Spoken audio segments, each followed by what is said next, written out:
Martha, it's a pleasure to meet you today. Tell me a little bit about your business. What inspired you to build it? Man, it's so good to be here, Sean. It's such a beautiful day. And what inspired me to build Prism?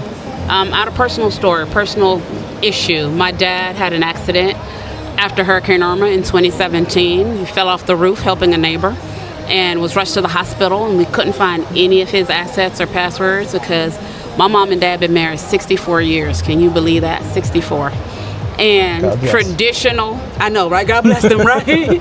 But traditional family, dad always paid all the bills, took care of everything, so mom knew where nothing was.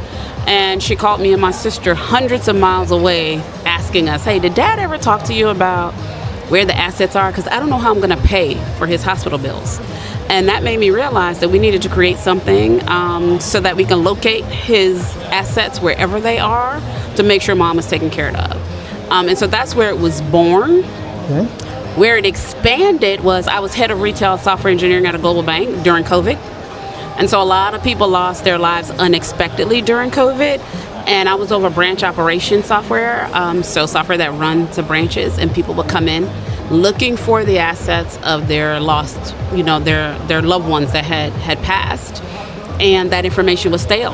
It didn't match. I didn't have it. So there was no way I can get them the assets because of that. And I said, this is a problem we can solve because people work too hard for their money for it not to go to their heirs. And so we saw this as a problem and said we could solve it. So we embarked on solving it. I love it. So tell me a little bit about your business when it comes to the visibility. Yeah. How challenging has it been to find maybe the right customers?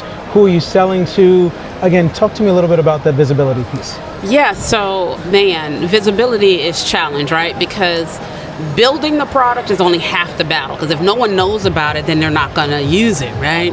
And so it's important to find the rooms of that in the communities that you can be a part of that understand this need.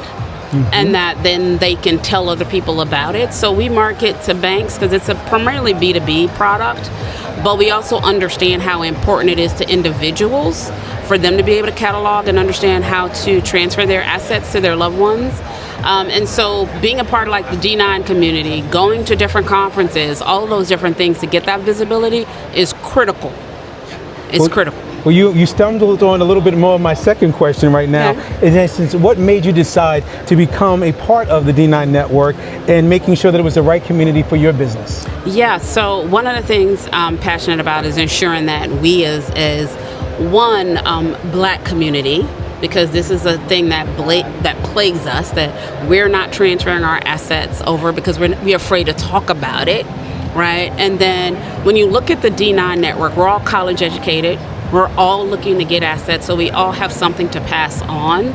But we hadn't collectively had a place for us to be able to communicate to all of the different organizations, right? And so being a part of the D9 network gives me that opportunity to not just network with my sorority sisters, but with all of us that are in the D9 that are aspiring to acquire wealth and to build wealth. And that's important for us to be able to pass on. And so that's why I was just like, it was a no-brainer when I saw it. It's like, we have to be a part of this community. So what's the one thing that you want any member of the Divine Nine to know about, in essence, your business right now?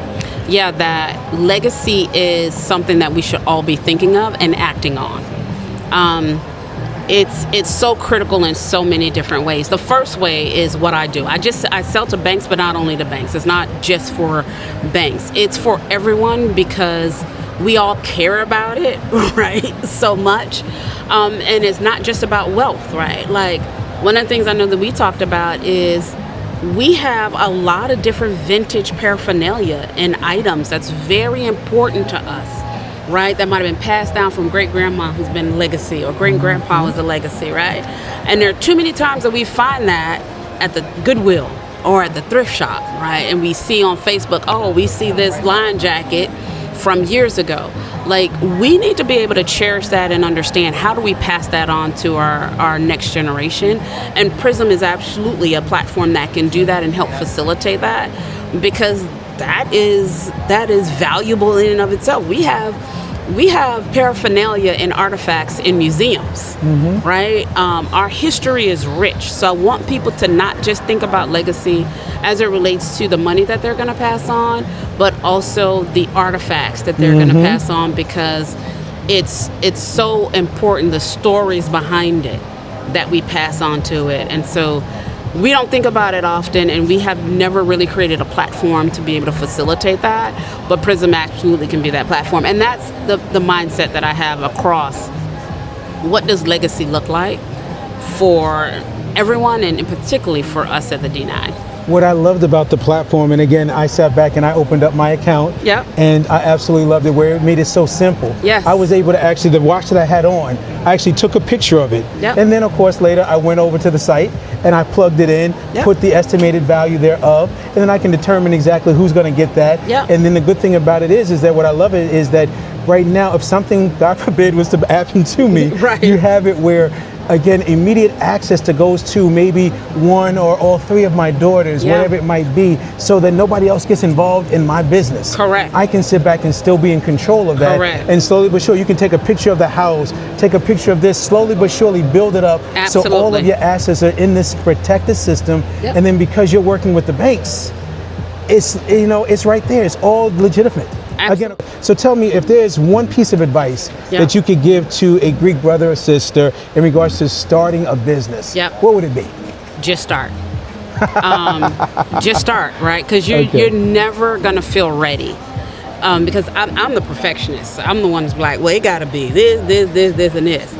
But really just start, and then research the area that you're gonna go into, understand it, and seek people who are in that industry or in that space for advice, so you don't make the same mistakes that they did. But the key thing is just start. I love it. Thank you so very much. Oh, my pleasure. And welcome to the D9 Network. Oh, I'm happy to be here. Thank you.